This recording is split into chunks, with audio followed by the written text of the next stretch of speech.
और अब खबरें विस्तार से। शिमला के रामपुर इलाके के पिथवी गांव में एक खबर से मातम पसर गया। यहां के रहने वाले सेना के जवान पवन दंगल जम्मू कश्मीर में आतंकियों के साथ मुठभेड़ में शहीद हो गए। ये रिपोर्ट देखिए।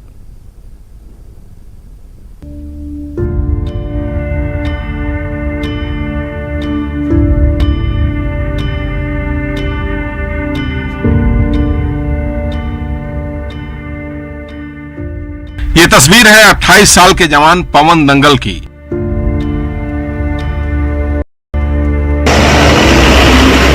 जो मंगलवार को जम्मू कश्मीर के पुलवामा जिले के अवंतीपोरा में आतंकियों के साथ हुए मुठभेड़ में शहीद हो गए।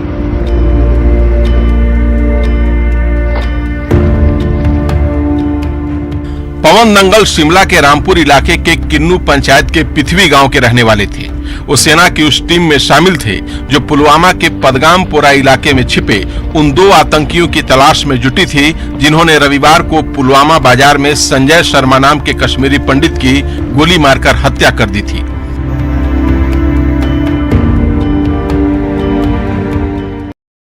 आतंकियों के एक मस्जिद में छिपे होने का पता चलने के बाद सोमवार रात से ही मुठभेड़ शुरू हो गई थी। कई घंटे तक चली गोलीबारी के बाद सुरक्षा बलों ने आतंकी आकिब मुश्ताक और एजाज अहमद नाम के दोनों आतंकियों को ढेर कर दिया। मुठभेड़ में जवान पवन दंगल घायल हो गए, जिन्हें इलाज के लिए फौरन अस्पताल में भर्ती कराया गया, मगर उनकी जान नहीं बचाई जा सकी। देखिए, on the basis of specific information that we received, joint forces launched an operation here in Padgampura village. More than 30 houses were in the cordon, and after a long search, contact was established with the hiding terrorists. One of the terrorists had holed up inside a mosque, so the progress, the assault on the terrorists was a bit slow, and we were very careful to try and minimize the damage that could caused and any collateral that could happen. Unfortunately, in the initial exchange of fire, one of our brave jawans has lost his life, and we salute his bravery. खबरों के मुताबिक शहीद का पार्थिव शरीर बुधवार शाम तक उनके गांव पहुंचेगा, जहां राजकीय सम्मान के साथ उनका अंतिम संस्कार किया जाएगा। कपिल ठाकुर, न्यूज़ 18, शिमला।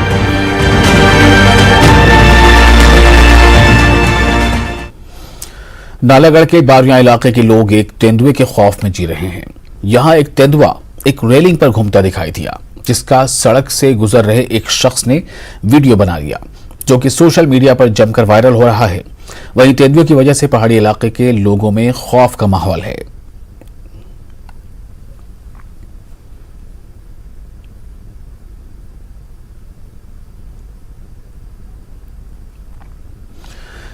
सुखविंदर सिंह सुक्खू ने पूर्व सीएम और नेता प्रतिपक्ष के हमले पर पलटवार किया है। शिमला में मीडिया से बातचीत में सीएम ने कहा कि जयराम ठाकुर ने अगर सीएम रहते हुए ठीक से काम किया होता तो न तो आज प्रदेश का ये हाल होता और न ही उन्होंने हस्ताक्षर अभियान चलाने की जरूरत पड़ती।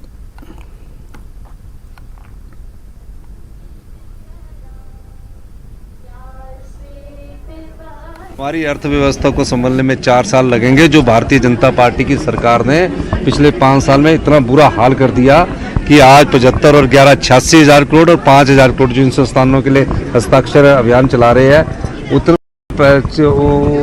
हस्ताक्षर अभियान से अच्छा होता कि जो संस्थान ये पहले साल में खोल देते और उसके लिए बजट का प्रावधान कर देते। असल में नेता प्रतिपक्ष जयराम ठाकुर ने आज कांगड़ा में प्रेस कॉन्फ्रेंस कर सीएम और सरकार पर हमला बोला। उन्होंने सीएम सुक्खू के 8 दिन बाद हिमाचल प्रदेश लौटने पर तंज किया। जयराम ठाकुर ने सरकार के कई फैसलों पर सवाल खड़े करते हुए कहा कि ये सरकार जन विरोधी फैसलों के लिए जानी जाएगी।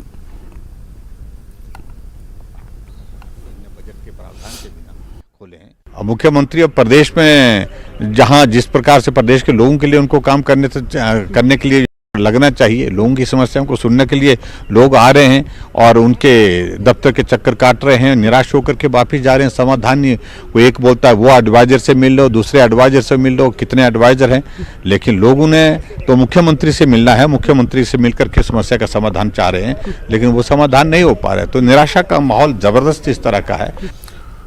लोग ये समझते हैं कि अगर बच्चे को सही शिक्षा देनी है तो उसे प्राइवेट स्कूल में पढ़ाना चाहिए, लेकिन हिमाचल के मुख्यमंत्री सुखविंदर सिंह सुक्खू इससे इत्तेफाक नहीं रखते। उनका कहना है कि स्कूल से कामयाबी का कोई लेना देना नहीं होता। कामयाबी स्कूल से नहीं, छात्रों की अपनी मेहनत और आत्मविश्वास से मिलती है। सीएम ने ये बातें शिमला के उस सरकारी स्कूल में आयोजित कार्यक्रम में कही जहां से खुद सीएम ने पहली से 10वीं तक की पढ़ाई की थी। अपने सुपर और प्राउड एलुमनाई का स्कूल पहुंचने पर कदम कदम पर उनका भव्य स्वागत हुआ। ये रिपोर्ट देखिए।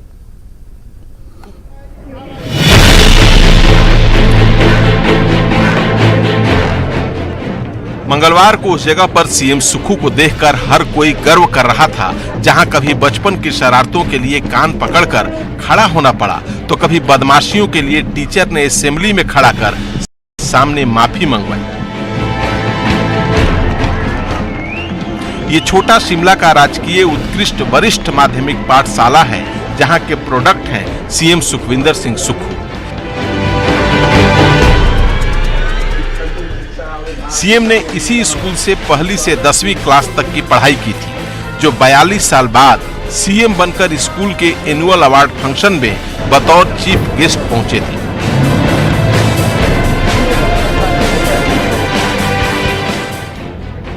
अपने स्कूल के सबसे कामयाब छात्र के स्वागत के लिए पूरे परिसर को दुल्हन की तरह सजाया गया था।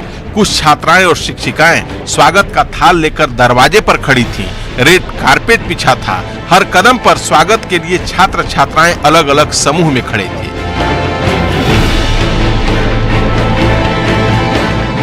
सीएम पहुंचे तो शिक्षक उनके गले में फूलों की माला डालने लगे। ढोल नगाड़ों की थाप से हिमाचली धुन गूंजने लगा। स्कूल की पहली मंजिल पर खड़े छात्र ऊपर से फूल बरसाने लगे, तो सीढ़ियों से गुजरते वक्त वहां खड़े छात्र उनके हाथों में गुलाब थमाने लगे।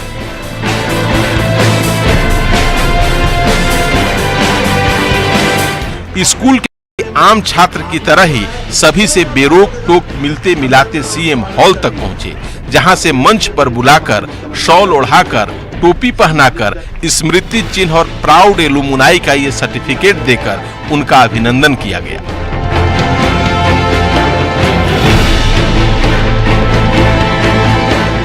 खास बात यह कि उस दौर में सीएम सुखविंदर सिंह सुक्खू की शिक्षिका रही सावित्री देवी भी अपने छात्र का स्वागत करने पहुंची थीं, जिन्होंने सीएम को उपहार में एक पोर्ट्रेट और माथे पर हाथ रखकर आशीर्वाद दिया।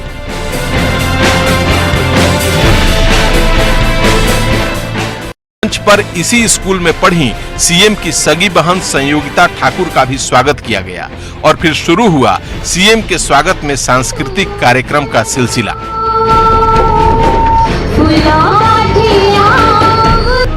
छात्राओं ने थोड़ा अनुरोध किया तो सीएम भी मंच पर चढ़कर नाट्य नृत्य करने लगे।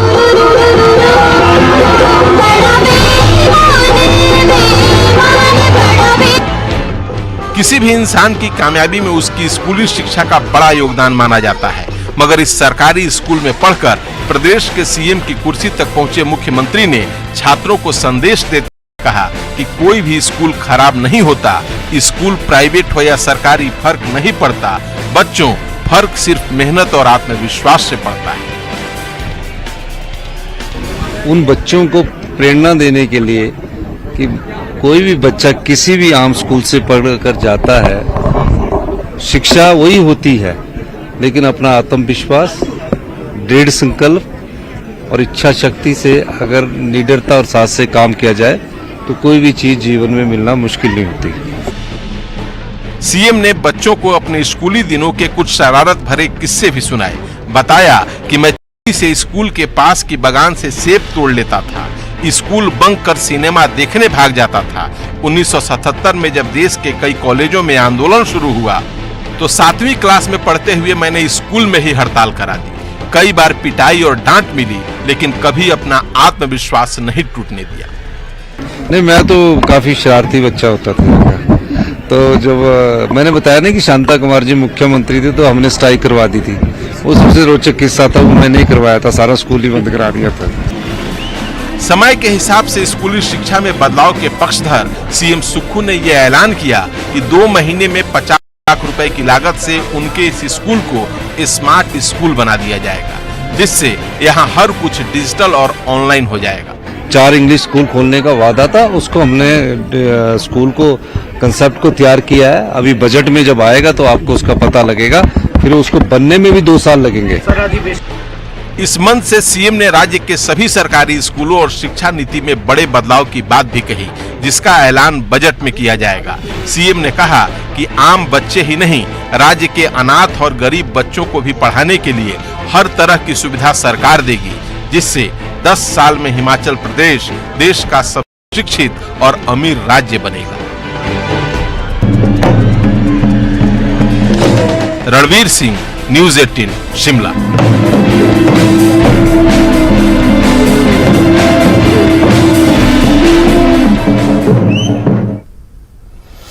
और ऊना में उप मुख्यमंत्री मुकेश अग्निहोत्री एक दिवसीय प्रवास के दौरान बीटन डिग्री कॉलेज पहुंचे और वहां पर उन्होंने वार्षिक पारितोषिक वितरण समारोह में बतौर मुख्य अतिथि शिरकत की और कॉलेज के होनहार विद्यार्थियों को सम्मानित किया। इस मौके पर कॉलेज के छात्र छात्राओं की ओर से रंगारंग प्रस्तुतियां भी दी गई। कार्यक्रम के दौरान उप मुख्यमंत्री ने कहा कि विधानसभा की जो जरूरत है उन्हें पूरा करने के लिए प्रदेश सरकार कटिबद्ध है और इसके लिए हर काम को तय समय सीमा में सिरे से चढ़ाया जाएगा। साथ ही उन्होंने कहा कि हम केंद्र सरकार से लाए 225 करोड़ रुपए बल्क ड्रग पार्क के लिए भाजपा नहीं ला पाई थी। 3 महीने के अंदर हम 225 करोड़ रुपए लाने में कामयाब हो गए और सबसे पहला काम वहां पानी पहुंचाना है, पोड़िया में पानी पहुंचाना है, उस पे ही बहुत पैसा लगेगा। फिर वहां पे बिजली पहुंचानी है, 120 मेगावाट की बिजली की जरूरत है, पानी की 25 ml पानी वहां चाहिए, फिर वहां सड़कों की जरूरत है। वो सारा इंफ्रास्ट्रक्चर हम शुरू करेंगे और काम करेंगे। तो जो भी बीट इलाके के लिए यहाँ पे करने वाला है या इस कॉन्स्टिट्यूएंसी में करने वाला है, चंदपुर का पुल है वो हमने बनाने के आदेश दे दिए, हरोली में एक पुल है वो हमने बनाने के आदेश दे दिए। और वहीं केंद्रीय मंत्री अनुराग ठाकुर आज बिलासपुर के घुमारवीं पहुंचे। घुमारवीं में उन्होंने लोगों से मिलकर समस्याएं सुनी। उनसे मिलकर कांग्रेस विधायक राजेश धर्माणी भी पहुंचे थे। केंद्रीय मंत्री ने कहा कि अनुपाली बिलासपुर रेलवे लाइन का निर्माण कार्य तेजी से चल रहा है और जल्द ही बिलासपुर में एम्स भी बनकर तैयार हो जाएगा। उन्होंने कहा कि बिलासपुर के विकास से जुड़े 4 प्रोजेक्ट को लेकर लोग पीएम मोदी को याद रखेंगे। आम आदमी पार्टी भ्रष्टाचार के नए रिकॉर्ड बना रही है। आम आदमी पार्टी के मंत्री एक के बाद दूसरा भ्रष्टाचार के चलते जेल में है। दिल्ली में सत्येंद्र जैन पिछले 9 महीनों से जेल में है, जिसको अरविंद केजरीवाल जी ईमानदारी का सर्टिफिकेट देते थे, पद्मश्री देने की बात करते थे। अब इनके दूसरे शराब मंत्री जेल में है, सीबीआई की गिरफ्त में है और इनको पद्मश्री देने की बात करते थे। यानी कि अरविंद केजरीवाल जी के मापदंड देखिए। इनको लगता है कि जो सबसे बड़ा घोटाला करे उसको सबसे बड़ा सम्मान दिया जाए, लेकिन उन्होंने शहीद भगत सिंह और बाकी सबको अपमानित करने का काम किया जब उनसे जोड़ने का काम किया। कभी शराब घोटाला, कभी स्वास्थ्य घोटाला, कभी जमीन घोटाला। पंजाब में इनकी सरकार बनी तो विजय सिंगला इनके मंत्री को एंटी करप्शन ब्यूरो ने गिरफ्तार किया। इनके ऐसे ऐसे नेता हैं जो एक के बाद दूसरा, 11 लोग तो इनके जेल में ही हैं। शिमला में सीपीआईएम ने केंद्र सरकार की नीतियों के खिलाफ विरोध प्रदर्शन जताया है। बता दें कि बेरोजगारी, गरीबी, महंगाई के खिलाफ 22 फरवरी से 28 फरवरी तक राज्यव्यापी अभियान चलाया जा रहा है, जिसको लेकर शिमला में भी उपायुक्त कार्यालय के बाहर जोरदार प्रदर्शन किया गया।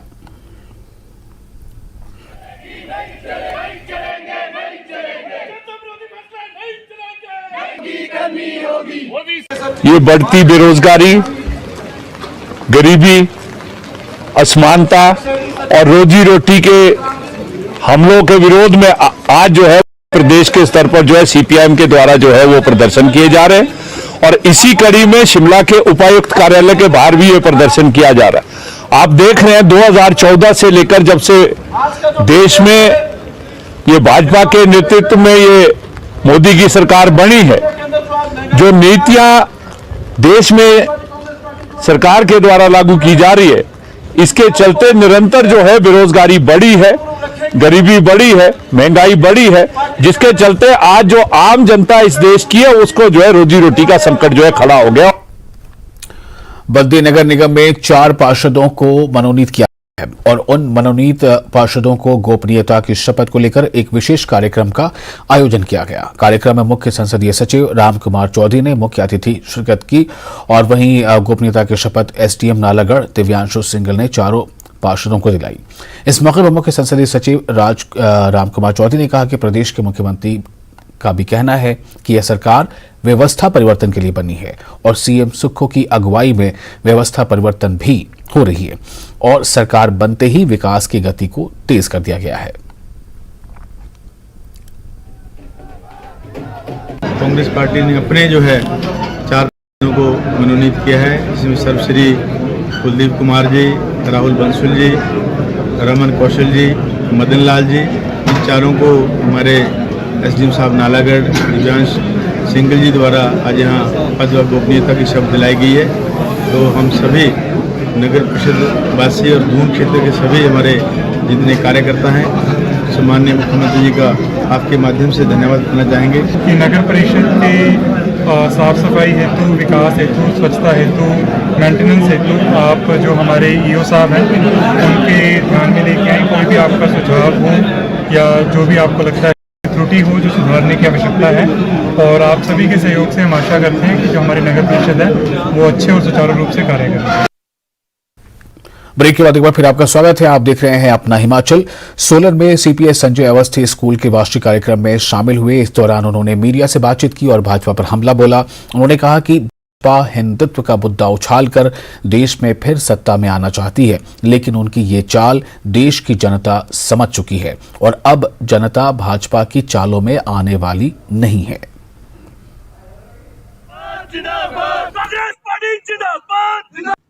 कांग्रेस पार्टी की विचारधारा जो सर्वधर्म को साथ लेकर चलने का है, सभी कम्युनिटीज़ को साथ चलने का है। हम सेक्युलर स्टेट में रह रहे हैं और संविधान भी यही हमें कहता है, इसलिए संविधान की रक्षा करना भी हमारा दायित्व, हमारी जिम्मेवारी बनती है। और आपने देखा कि जो विधानसभा के चुनाव हुए जिसमें जनादेश कांग्रेस पार्टी को मिला, सरकार बनी, 97% हिमाचल प्रदेश में जो है हिंदू रहते हैं और हिंदू स्टेट में जहाँ 97% हिंदू हो वहाँ पर कांग्रेस की विचारधारा को लोगों ने जो एक्सेप्ट किया और कांग्रेस को जनादेश दिया। ये इसका आप उसका उत्तर मैं समझता हूँ कि आपके प्रश्न का उत्तर आपको मिल गया होगा। नाहन में बीजेपी के वरिष्ठ नेता डॉक्टर राजीव बिंदल ने मुख्यमंत्री सुक्खू के उस बयान की निंदा की है। राजीव बिंदल ने कहा कि छत्तीसगढ़ में आयोजित कांग्रेस के राष्ट्रीय अधिवेशन के दौरान मुख्यमंत्री ने कहा कि हिमाचल में उन्होंने हिंदू विचार वाली पार्टी को हराकर सत्ता हासिल की है और मुख्यमंत्री का ये बयान बेहद दुर्भाग्यपूर्ण है। बिंदल ने कहा कि मुख्यमंत्री ने हिंदू विचारधारा का विरोध किया है और उसी विरोध के आधार पर वो सत्ता में आए हैं। साथ ही कहा कि मुख्यमंत्री के बयान पर समस्त हिंदू समाज को गंभीरता से विचार करने की आवश्यकता है।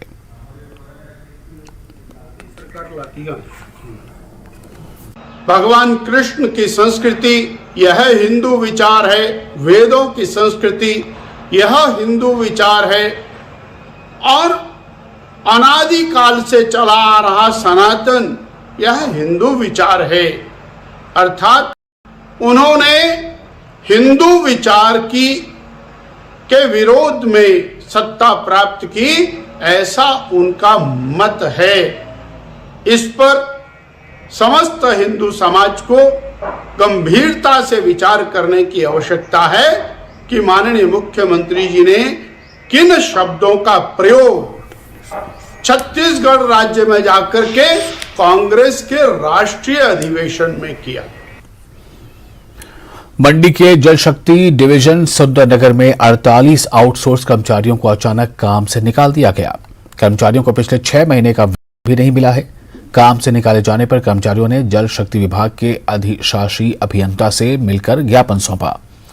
बिलदार, फिटर और पंप ऑपरेटर के पद पर इन 48 कर्मचारियों को 2019 में एक प्राइवेट आउटसोर्सिंग कंपनी के जरिए यहां तैनात किया गया था। जल शक्ति विभाग का कहना है कि कंपनी के साथ हमारा एग्रीमेंट दिसंबर 2022 में ही खत्म हो चुका था, जिसके चलते इन्हें काम से या काम पर आने से मना किया गया है।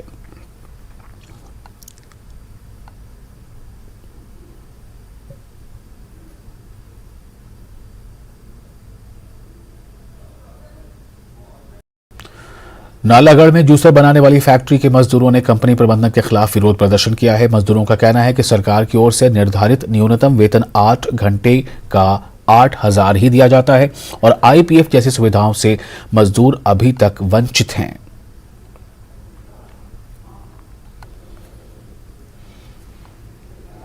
जिलाध्यक्ष इंटक सोलन, आज हम लोग यहाँ आए हैं गेट पर सुविधा एम्प्लाइज करके एक नामी उद्योग है यहाँ पर थाना के अंदर। तो जब मैंने यहाँ लोगों की समस्याएं सुनी, यहाँ पर ना तो न्यूनतम वेतन दिया जा रहा है और ना ही ESI PF की कोई सुविधा है और जो भी सुविधा मिलनी चाहिए उससे वंचित रखे गए हैं कामगार। और यहाँ पर 10-10 साल हो गए इन लोगों को काम करते हुए। पुलिस ने 2 अलग अलग मामलों में चरस और चिट्टे के साथ 5 आरोपियों को गिरफ्तार किया है। बता दें कि पहले मामले में पुलिस की स्पेशल टीम इन्वेस्टिगेशन यूनिट की टीम सुबह चंडीगढ़ मनाली नेशनल हाईवे 21 पर सुंदरनगर के पुंग में नाकाबंदी पर मौजूद थी। इसी दौरान 16 ग्राम से कुछ ज्यादा चिट्टे के साथ एक शख्स गिरफ्तार किया गया और दूसरे मामले में प्रदेश पुलिस की एंटी नारकोटिक्स टास्क फोर्स की टीम पुल के करीब नाकाबंदी पर मौजूद थी। उस दौरान गाड़ी की चेकिंग के दौरान पंजाब के 4 युवकों से 524 ग्राम चरस बरामद की गई। पुलिस ने आरोपी के खिलाफ NDPS एक्ट की धारा 20 और 29 के तहत मामला दर्ज कर जांच शुरू कर दी है। आज थाना सुंदरनगर में 2 अलग अलग मामलों में NDPS के मुकदमे दर्ज किए गए हैं। पहला मामला में SIU की टीम द्वारा पुंग में नाका लगाया गया था और नाके के दौरान एक प्राइवेट वोल्वो बस में जब पुलिस ने सर्च किया तो एक युवक के पास से 16.39 ग्राम चिट्टा बरामद हुआ है और उसके खिलाफ मुकदमा दर्ज करके उसको अरेस्ट किया गया। ये युवक यहाँ स्थानीय मंडी का ही, डिस्ट्रिक्ट मंडी का ही रहने वाला है। एक युवती का दूसरी युवती को धड़ाधड़ थप्पड़ मारने का एक वीडियो सोशल मीडिया पर वायरल हो रहा है। वीडियो में जीन्स टॉप पहने हुई युवती अपनी सहेलियों के साथ दूसरी लड़की को थप्पड़ मार रही है। बताया जा रहा है कि दोनों युवतियां एक ही कॉलेज की छात्राएं हैं, लेकिन यह वीडियो किसी निजी होटल में बनाया गया है। इस मारपीट के पीछे के कारणों का अभी तक खुलासा नहीं हो पाया है। वहीं तेजी से वायरल हो रहे इस वीडियो की अभी तक पुलिस में कोई शिकायत भी नहीं पहुंची है। DSP हेडक्वार्टर अंकित शर्मा ने कहा कि अगर इस मामले में पुलिस को शिकायत है तो कानूनी कार्रवाई को अमल में लाया जाएगा। और ये काफी अभी सुनने में आ रहा था कि एक लड़की जो है वो दूसरी लड़की को थप्पड़ मारी और काफी तेजी से ये वीडियो वायरल हो रही थी। बट एट प्रेजेंट हमारे पास ये कोई भी इसके रिगार्डिंग कोई एप्लीकेशन नहीं आई है और जैसी कोई अगर एप्लीकेशन आती है तो हम इस चीज को वेरीफाई भी करेंगे और अकॉर्डिंगली इसको एज पर लॉ एक्शन भी लेंगे। शिमला में IGMC अस्पताल में south Africa, south America, Asia सहित 20 देशों के डॉक्टरों की टीम पहुंची और अस्पताल में स्वास्थ्य सुविधाओं की जानकारी ली गई। साथ ही अस्पताल में हो रही कार्यशाला में भी डॉक्टरों की टीम ने हिस्सा लिया। बता दें कि international public health management development programme के कोर्स में दुनिया भर के 37 प्रतिनिधि भाग ले रहे हैं। पिछले 4 से 5 सालों से इस तरह के कार्यक्रम किए जा रहे हैं।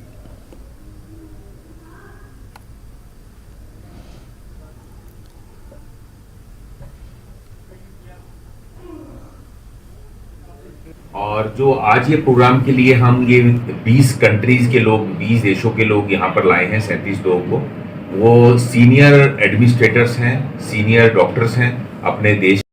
और ज़्यादातर देश जो हैं ये जो 20 देश हैं ये अफ्रीका के देश हैं, साउथ अमेरिका के देश हैं और हमारे एशिया के देश हैं।